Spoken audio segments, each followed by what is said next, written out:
choosing our session to attend. This is Lessons Learned, how to start and maintain an open source program office. I'm Amanda. I started at American Express on the open source team as an intern back in 2018. I'm based here in New York City, where I work on the developer advocacy team at American Express. And in my free time, you can find me hanging out with my cat or going to concerts. I'm Tim. I'm lucky enough that I got to be part of the open source program office sort of since its inception. Even in its sort of days in the primordial soup before it was even a real thing at American Express. I have since moved on, but the program is still very near and dear to my heart, both the program and the people. Ooh. So I'm in my role now, I'm more of like an oral historian about like how we got here and like why the open source program at American Express is the way it is. And so that's why I'll be yapping up here, just to sort of, we talk about like back in my day, olden times, like that's why what I'm up here to do. So we've heard a lot of talks about OSPO this morning in the keynote sessions, and I feel like there was like, oh yeah, open source program office, whatever, but like no, maybe there wasn't an exact definition of like what that is. And I think that's different at all different financial institutions. No matter who you go to, that's going to mean something different. So maybe it's how you consume open source software and use it, how you open source your projects internally, turning inner source into open source, how you contribute back and give back, and how you do all of that safely. So that's just kind of a broad definition, and we'll get into what that means for us at Amex. So you might be asking, why are we, me and Tim, giving this talk? We've been, I mentioned when I started as an intern, establishing the program office. We've been working for years now to leverage our technology staff to contribute back to open source and how to financially support maintainers in the space of projects that we're using on a day-to-day basis for over 5 years now. We've been supporting our open source communities by giving back. And I think without the program existing, I think a lot of people at the company wouldn't know about giving back to open source or wouldn't see the power in it. I know I specifically, being earlier in my career, wouldn't know about the power of giving back to open source if it weren't for my direct involvement in the program. We want to encourage all of you to start an open source program office if you don't already have one. I heard that number earlier was like 76%. That's awesome that it keeps going up, but we want that to get even higher. I want all of you in the audience here to go back to your different financial institutions and help establish a program or work on enhancing it. And the more of us that create a symbiotic relationship with open source by giving and taking, the better all of us will be in the financial industry and beyond. And lastly, there's no point in keeping any of the things that we've figured out to ourselves. We should share that. This isn't any like proprietary information or anything. It's just like what we figured out in the trial and error of establishing this. So we hope in sharing our journey, you'll see that even in the challenges of our industry, that creating something like this is possible. Okay, let's go back and talk about our program. What about what we do here at American Express and how we sort of, what we bias for and don't bias for when we talk about our OSPO. How many people in this room work for a place that has an OSPO? How many people don't? Like, who wants to start one? Anybody here wants to start one? I got a half a shake in the back. I'll take that. Okay, so we were very much in that situation back in, what's the date on the slide? Yeah, like 2017. 2017, we were back in that situation. It was really just sort of an informal group of developers interested in open source. Yeah, this is something we want to do. This is something we should do. This is something we can do. Let's make this real. But that's really all it is, and that's one of the points I want to hammer home when I talk about starting an open source program office. I'm probably the least qualified person to do that. I didn't even know the word OSPO when we started. We just sort of were interested in getting some outcomes and giving back and staying true to our values of participating in open source communities. We, in our open source program office, there is a million ways to give back to open source. And you heard it in the keynotes they talked about. You don't have to be a software developer. You can do it this way. You can do it that way. You can publish projects. You can sponsor maintainers. You can do it so many different ways. But when you're starting an OSPO, I would really advocate for starting small. Don't try to boil the ocean. Don't try to do all 35,000 different ways we can make open source communities better all at once. Pick a few, get real small with it, and be successful, show that success, and iterate from there. In our world, that was getting people involved in contribution. We see so much value and getting people involved in contribution for the first time, getting people to make that first contribution, getting over those hurdles we talk about where we say, oh, it's kind of scary, it's kind of intimidating. How do I get started? What do I do? Is this for me? I don't know.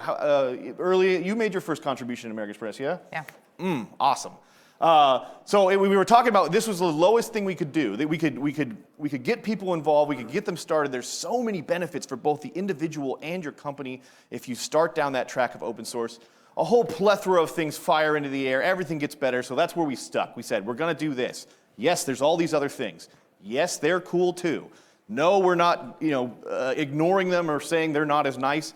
But this is where we're going to be. I was lucky enough that they made it a kind of an official thing at our company in 2018 when they gave me an intern. That's this person over here. Fantastic, right? That's really when we kind of became official because we had someone to worry about this stuff and work on it the whole time. Even though we only got it for a summer, that was the genesis of this thing really picking up speed and moving down the track, right? In December 2020, big year for us. That was the first year we hit the century mark. That was the first year we had 100 socially responsible contributors. I will talk wildly about what socially responsible contributors are. Later, that was also the first time we started financially backing open source. Again, we go back 3 years and we were talking about just a group of devs at lunch eating sub sandwiches and saying like, yeah, we really should try. Here, we start paying maintainers. Physical checks. 2022, we joined this awesome group. We started hanging out with all of you. We became part of Finos, right? Now we've opened up this whole new group of where we can collaborate, do all kinds of other things. And then starting at about 2020 through this year, even this year, every year, double-digit growth, right? If you build it, they will come. Year after year after year after year. More contributors, more contributions, bigger, bigger, bigger, louder, louder, louder, all kinds of new things. So, on our journey, lesson learned. If you're going to start an OSPO, if you're going to build a better OSPO, if you're going to make your OSPO really sing, building strong partnerships. And these are strong partnerships across your organization or enterprise or startup or whatever it is. There are 3 huge groups you got to hit. Otherwise, this magic of collaboration and community doesn't come together, right? One is the developers. That's where the need is. That's where the desire is a lot of times. They want to be engaged in these communities. I'll tell you, they're going to be engaged in these communities. They'll be engaged whether you want them to or not. They're engineers. They'll find a way. So when we talk about developers, it's about making developer-friendly processes. It's about understanding what they want to do. It's understanding the communities they want to be a part of. It's understanding the kinds of impacts they want to make. And additionally, for your organization, it's about, as we talked about in the brief for this talk, it's about exposing what I think is the best part of any organization. Everywhere we all work, wherever you play, do your day job, what do people say when they talk about what's the best reason to be there? Oh, it's the people. It's the people. Oh, the people at this company, they're so amazing, right? 8 out of 10 every time. Why do people work anywhere? I just love these people, right? So it's about the people. So with open source and building these strong partnerships and figuring out how can we expose our developers and our thinkers and our thought leaders and our contributors and our colleagues, how can we expose them to the world? How can we let the world collaborate with them? How can we show off the best thing we have? Wow, I really liked collaborating with those Amex guys. I think I'm gonna go work there. I'm gonna go apply, right? Second one, compliance, legal and security. These are big in all of our worlds. Security, security, security, security. You heard it in the keynote, right? How do we do this safely? How do we work with our IP rights teams and our IP compliance teams? How do we do this in a way that elevates our company and not hinders it? How do we take the scariness out of this for our executives and our leaders, right? How do we build processes and systems so that developers can be successful, do things right, do it the right way, not do it in a fragmented, nobody's watching, I didn't see that kind of thing, right? Like we're taking it out of the darkness into the light. And then your leadership. Leadership backing is everything. They might give you an intern. They might make your OSPO real. They will shout your praises when you do great things. They will give you that push and give you that weight and say, we do open source here. We make sure our open source developers get out in the community. They get to do things. They do engage with outside groups like Finos and things like that so we can be better than we ever were. I mentioned the keynote for probably the fifth of 10 times I'm going to do it. We talk about all the gains that we have when we get into these communities. This is a way to tap into that at your company. Slide. Lesson learned. Have a goal. I talked about keeping it small. I'm going to go on and hear about what we did. We invented this concept called socially responsible contribution. It's nothing fancy. I don't want to make it seem like it's groundbreaking or anything like that. It is a definition of a behavior we wanted people to do and that we could like put a tagline on, right? So when we talk about socially responsible contribution to American Express, we're talking about opening up an issue or a pull request. We're talking about the project is licensed in such a way that we could use it internally. Maybe we don't use it today, but we could use it tomorrow, right? We talk about that the project is not maintained by us, so we're not just in a feedback loop where we're just contributing to our own projects. We're actually giving back to other people, being good stewards of our community, making new friends. And then project is not a personal project, right? It's like if I start contributing to myself in my personal time and I'm just racking up like, look, I'm doing all this great stuff for me, sort of doesn't fit our definition of what we're looking for when we're talking about giving back to third parties, giving back to the people that support us, giving it back, again, keynote, so many open source projects in everyone's day, right? Every app, 90%, it's like 99% of every app has open source in it, under it, it's running on open source, it's there. So we have to give back. We can't be this person at the buffet table that just eats and eats and eats and just takes and takes and takes. We have to give back. We have to build these relationships. We have to support open source. So we talk about socially responsible contribution. Again, just a definition. Make your own definition. It's up to you. You're making the program office. Our big hairy goal, 100% of our developers make one socially responsible contribution every year. That's it. Just give back once a year.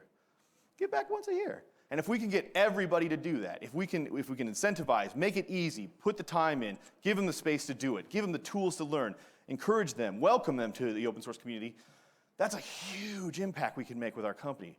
That's a huge thing that we have. What does a large enterprise or a large financial services company have that a lot of places don't have? We have a lot of developers. We have a lot of developer hours. We have a lot of really smart people, and we can point them in a direction and make a really, really great piece. So that's our goal. That's what we sell. We go around and we say, how do we make this easier? How do we get this number up? How do we get bigger, bigger, bigger? How do we do it year after year after year after year? We keep coming back and making these things. And incrementally, we do it in small chunks, right? Right now, we've got to a point where we make, on average, you look through about a year, American Express developers, we make about 6 contributions a day, every day, weekends and holidays. Pretty cool. We give back, right? 2002, another growth year. 2023, another growth year. You can see some numbers on the bottom. This one right here, I just love. Almost 100% increase in first-timers. First-timers coming and saying, I'm going to do it for this first time. I'm going to get out there. I'm going to start my open source journey. I'm going to open myself up to the benefits that all this not only brings to me personally, but this company. And with that, I think I hand it back to the wonderful Amanda. Yeah, all right, next lesson learned. Getting started is the biggest barrier. So something that we learned is not just for us as the people running the program office, but also for individual contributors, that getting started is going to be the hardest thing. So starting with the program office, we kind of had to figure out what it is that we wanted to establish first and foremost to make sure that the people at our company who are the developers who are going to be giving back, giving them what they need. So talking about a minimum viable product of whatever that may be, of what they need. So for us, it was connecting external GitHub identities to internal identities, knowing that, I don't know, Pikachu 23 is Tim and I'm, I don't know, water bottle 8. I don't know, just making up stuff. But it's like, you don't know when you see that username who that is. So that was something really important to us. Getting like the legal language right, the IP rights stuff, that was a part of like our minimum viable product. And then having some kind of way for people to see what contributions they're making, that was like our minimum viable product. So yeah, there's tons of other stuff that we've done and we'll talk about a little bit, but that was just what we needed to get started, that basic stuff. So I'll show you, this is what we call our social impact report. So an individual user can see their contributions. This is mine for this calendar year. So you can see on the left-hand side, you see I've made 8 social contributions, a couple of the projects that I've made them to. Something that we've added past the minimum viable product was my contributor streaks. Like we said, we want people to be doing this year after year. I've been doing it for 3 years in a row now.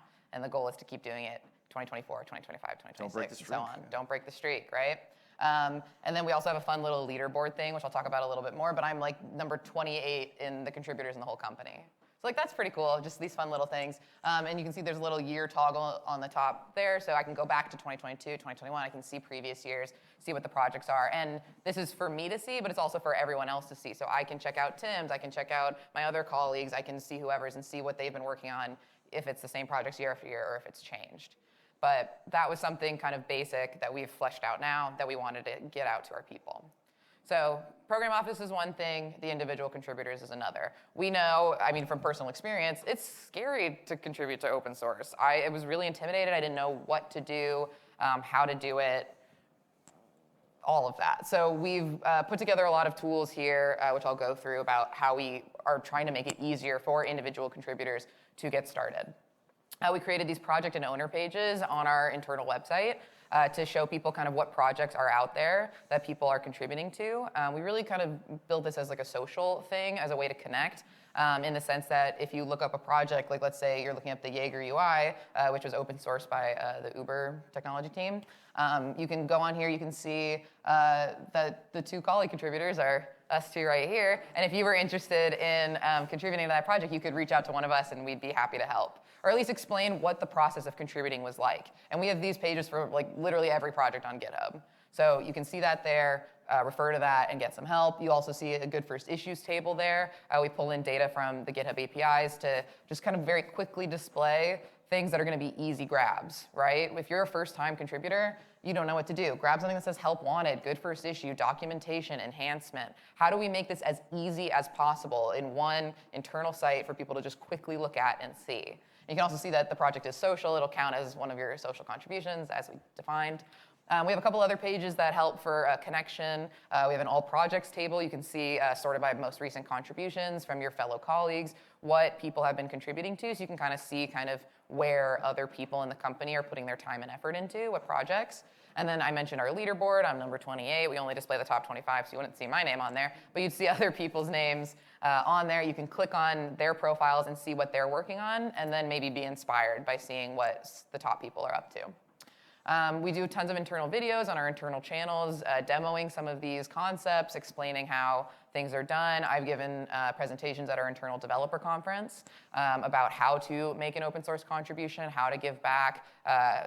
Here's how I made my first open source contribution, things like that. Any way to share your story, be a developer advocate for your fellow employees and pave the road for them so that they can follow on a smoother path is going to be really great. Tim mentioned one of the partnerships that's really important is leadership, and something that some of our leaders have brought to us are open source days. So they tell their team, this is like a VP or somebody, it's like, hey, this Friday, open source day. Put down your regular work from 9 to 5, and you're going to focus on making an open source contribution. So there's no pressure or rush. It's just like, hey, this is your day to try something out. So you can ask questions, work with research and find the project, and hopefully by the end of the day, we'll see open source contributor numbers go up. And we have, which is super awesome, and it's great that we have that buy-in from leadership. Our next lesson learned, and I think our personal favorite, is that you gotta recognize collaboration and progress. So we think, it's really fun to kind of gamify things. I mentioned the leaderboard before, and we'll go over some cool stuff here. But the leaderboard is a really fun way. My friend earlier this year was like, he made his first contribution last year. He's like, Amanda, I really want to get on the leaderboard this year. And I think you have to have like 11 contributions as of right now to like get on the leaderboard. So I approved a PR from him like last week, so I know he's trying to get up there. But it's a really good way to motivate people to see themselves up there. I've seen our CTO and our CIO shout out people on the leaderboard. So it's a really great way, having that buy-in from leadership to say like, hey, these people are doing an awesome job. That's amazing. We've published 2 internal open source reports over the last 2 years, highlighting projects that people are working on, highlighting top contributors, other ways how people are getting involved, some of the foundations that we're a part of, the projects that we're supporting. Very cool stuff. So I see some Amex colleagues in the room. You guys know. And then the coolest thing, I think, is our yearly contributor coins. So every year that you make a contribution, you get this awesome military coin. And we have some of ours up here that we're happy to show you guys. But they're these really awesome coins with like the Centurion on the back and the year that you contributed on.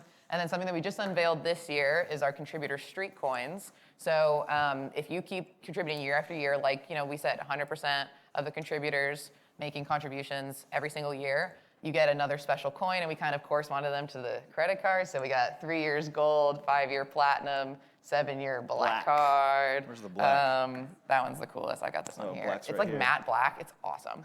I'm obsessed with it. I'm like, 4 more years. So yeah. These are really fun ways to like gamify things. It's a small investment, and people are like clamoring for them. Yeah. Like people are like, how do I get one of those? Like it's the coolest thing. So it's been really fun for us to design them and create them and send them out to our colleagues, but also really fun to see people so excited about receiving them. Big finish? Yeah. Okay. Simple message here. When we talk about the final lesson learned, again, as I stated at the beginning, I had no idea what I was doing. I barely do now. We just like, it was a thing that we just wanted to get done, and if you find the right partners, if you find the right people around you, if you maintain the excitement and you just keep going, there's so many awesome things going on in open source. It's an easy thing to get going once you just, so like, final lesson learned, remove all your doubt, remove any fear, and just go for it. Just if you don't have an OSPO at your, if I got like a half, maybe thinking about it, go for it. Like it's super rewarding. It's super rewarding for the individuals. You're giving them a way to express themselves with code, and in open source communities, it's something that gives them a break from maybe their current project. It's something they can do that's a little different. They can expand their skills. They can try new things, right? And you've made this all possible. It's so great. From the company side, you're building an army of great people putting out goodwill into the open source community. That's not a bad thing to have. They're going to meet people. They're going to interact with them. Maybe you're going to get some recruiting drives out of these things. Reducing risk for your company, as we mentioned, developers are going to participate in open source. They're going to do it. So we built a way so they could do it safely. We built a way so they could do it so it's fun. We could build a way so we can mint coins for them and have fun that way, right? But like, they're going to do it. And if they're going to do it anyway, we got to do it in a way that makes it safe. Not only the consumption, but obviously giving back. And then, finally, again, talking about the technical credibility, like building a community of people that go out and move things, change projects, get mentioned in the release notes when the next version goes out. They say, hey, thanks to that team from your company for coming in and putting down that big bug fix. Thanks for getting rid of that security hole. Thanks for patching this, right? All that goodwill, that builds up over time. Call to action. Again, mentioned in the keynote, we got to have a call to action. You got to have the finish, right? Call to action. If you're looking for it, it's it. You can do it. It's easy. It's fun. Sometimes you end up with weird coins. Like, it's a fantastic time. Build an OSPO. Do open source. Yeah. So just to recap all of our lessons learned, we said build strong partnerships with whoever that is in your stakeholders in your company. Have a goal. Aim towards that. Make it big. Make it scary, but go for it. Remember that getting started is the biggest barrier. It's going to be hard, but if you make it easy for people as best you can, people will be successful. Remember to recognize collaboration in progress, whether that's coins or leaderboards or whatever it might be for you. Make up that system and just do it. So thank you very much. These are our LinkedIn QR codes, but we have about 7 minutes for questions. And we'll be out there, and plus if you want to just we'll be see the coins, I have them, so we can show them off. Got a question back here? Hi. Hey. Thank you. Thanks. What if you're sitting on an open source project that you'd like to get in front of teams at like where, OSPOs where you work? How do you make the connection where we've got stuff that needs all the things, looking at bug fixes, engagement, and is in a relevant space like open payments? Yeah, it's an interesting question. It's something we haven't explored a ton. So, I'm just sort of speaking from, but like deeper integration with maintainers, right? Like when we talk about maintainers and people who run projects, that is the backbone of open source, right? We lose them, the whole house of cards collapses. So when we talk about where maybe some of our next frontiers of our OSPO is building those great relationships with maintainers and saying, hey, not only can we do more than move past like the opening salvo of sponsorship and monetary payment, can we move into where we're really building in these relationships, bringing in these maintainers and saying, hey, let's get you in front of our developers. Let's talk about your roadmap. Let's talk about the most important thing. Sometimes it's just about partnership and collaboration and reaching out and making a call. Yeah. I think also part of like those open source days that I talked about is shaping them in a very specific way, saying like, we're going to contribute to this project or something like that, really scoping it and not just saying, hey, make any open source contribution, but this project that we rely on, let's make it better for everybody. So, there's definitely different combinations and things that can happen there. Thank you. Yeah. No problem. Anybody else? Hey. I have one question on, not sure you have talk about the DevOps cycle or similar, do you use an agile framework, or what kind of development model do you use? And does the regulatory compliance add to the complexity of the releases that you put out? It absolutely does. I mean, it's always there. I mean, that's why we have this forum, open source and finance, right? Because it's like, oh, it is kind of tricky, right? That's where you get into your great partnerships. That's where you get into figuring out how to make this easier. I'll be the first to say that we still have plenty of room to go there. There's plenty of meat on that bone, right? We could make it easier. But as we go on that journey and as we look at cool tools, especially tools coming out of Finos, like Git Proxy, which I think they have a presentation on and things like that. Like there's all this stuff that's like, if we get in this room and we participate, we can find solutions to those regulatory challenges, those compliance-based challenges. We can put the trust in with our partners that say, look at this process, look at this tool, look how we've designed this. Don't you see how we're looking out for you and how we're collaborating and how we've got everything you need right here, so it's going to be okay, so we can let our devs move faster and be in more communities and get more things out. What do you think? Yeah, absolutely. We also, as of this year, have a lawyer like in the general counsel's office or whatever, committed to, like, he's a well-versed in technology law. So we have this like ally in that team, but that was after years and years of us, talking with the legal team, and they finally like hired someone Just for us, basically, and he helps with contributor license agreements and things like that, making sure that the licenses that we're working with are appropriate. So, yeah, getting buy-in, again, from the leadership and hiring the right people will be huge in keeping things safe. Should we go in the back? Can you talk a bit more about how you went from an informal group into like a more fully funded team, like how you got leadership buy-in and actually, cough up money to formally fund the team? Persistence. And just being a pain in the butt, really. I mean, all that is to say is that you're right. Like, you also have to sort of prove those wins, prove those values. You have to help maybe establish a vision with those early collaborators and say, like, look at what this could be. You maybe find other luminaries in your industry or nearby that say, see how they're doing it. Wouldn't you like to beat them? Wouldn't you like to do it even better? Executives are competitive. You can lean into that. Right? So like, it really is just persistence, and that's why these things really go as like a hockey stick. We had to really get after it and fight to even get an okay to have Amanda join the team, and we didn't even have a website before that. We were a group where you just sort of met us at lunch and we talked about it. So again, we got a website. Changed everything. I know that sounds so simple, and we can launch a website in a day, and it means nothing, but like we got someone to work on it the full time. We started building tools for our developers. We started showing success. Ball starts rolling downhill, more, and I think that more is going to continue until we hit that every developer gives back every year goal. But yeah, just keep going. Just one question. Do you have like an internal sandbox where you experiment before you put stuff out? We do have internal checks, yeah. There are internal processes where you don't immediately fire stuff, just to make sure IP doesn't like go flying out the door. It's an area that's a little more friction than I think we would want. Like we've got some automation in this space, again, talking about things like Git Proxy and things like that. Like there is some interesting things there. Additionally, we've toyed with the idea of sort of like trust systems and things like that, where you talk about, look, if you've made 800 open source contributions in the last year, you're good. Like your last 800 were fine. There's some level of trust. If this is your first one and you were hired 3 weeks ago, all right, maybe a little more coaching, maybe a little more hands-on. We haven't implemented that kind of thing, but those are the kinds of things we think about. We talk about speed and fluidness and still protecting the things that are important to our company. Nice. I think we got time for one more. In the process of like building consensus and like building up a team, did you have to like win over any skeptics or? Oh yeah.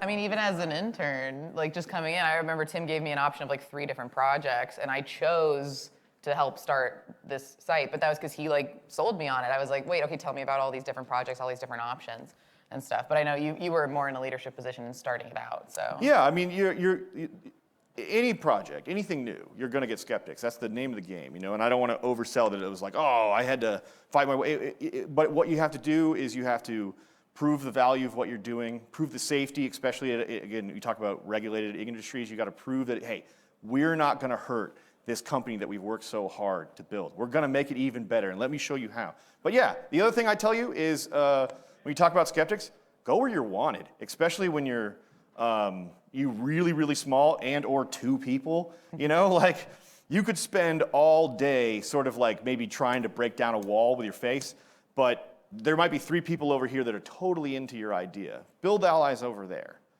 Get them. Make your 2 into 5. Make your 5 into 18. Build your allies. Show some value. Show some exciting things.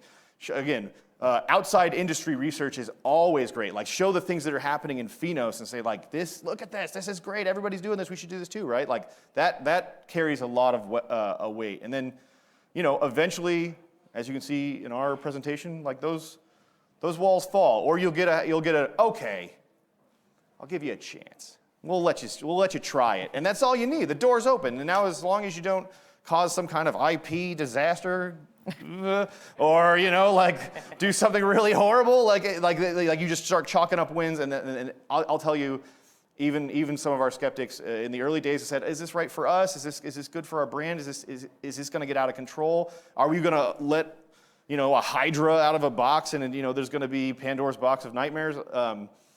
They're our biggest supporters these days because we brought them with us and we said, we'll show you, it's going to be great. Yeah, and even the existence of this very specific conference of open source in finance, there's a need for it, right? There's a want for it. And I hope, especially if your leadership maybe sent you here today, they see the value in that for all of you. So, there's power in this community. There's power in saying, oh, well, Amex is doing it. So that sounds nice. Yeah, right? Yeah, so I like that. You should do it too. All right, I think that's our time. Thank you all so much for coming. Thanks so much for appreciate coming. it. Great job.